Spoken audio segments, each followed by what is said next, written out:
की जय मातरम.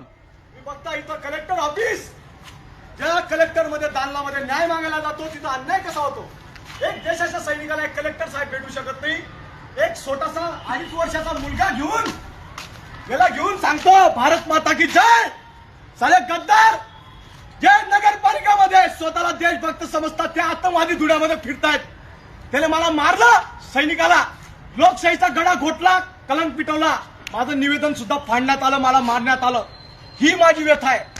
त्याने कधी देशाच्या बॉर्डरवर त्यांनी कधी एक दिवस सेवा केली नसणार. AK-40 मध्ये किती राऊंड राहता माहित नसणार त्या गद्दारला. AK-40 कसाबला हात लावायची त्याची हिंमत नाही. आज चंदू चव्हाण पाकिस्तानामध्ये छाती टोकून राष्ट्रगीत म्हणतो, त्याला लात मारला गद्दार कुणीचा.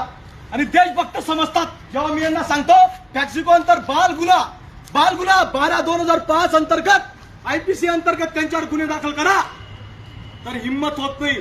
हिंमत फाटते. कारण की आपण या पक्षात मिळून गेलेलो आहे. त्या पक्षात मिळून गेलेलो आहे. हे कलेक्टर ऑफिस कशासाठी आहे? पक्ष ऑफिस झालंय. ही आमची व्यथा आहे. चल तुला देणार कोण देणार नाही. आपल्या देशात नाही भेटणार नाही. करण्यासाठी चंदू चव्हाण आवाज उचललाय आणि हा तिरंगापाशी उभा आहे. हा तिरंगा कोणता पक्ष बघत नाही, हा देशभक्ती पाहतो.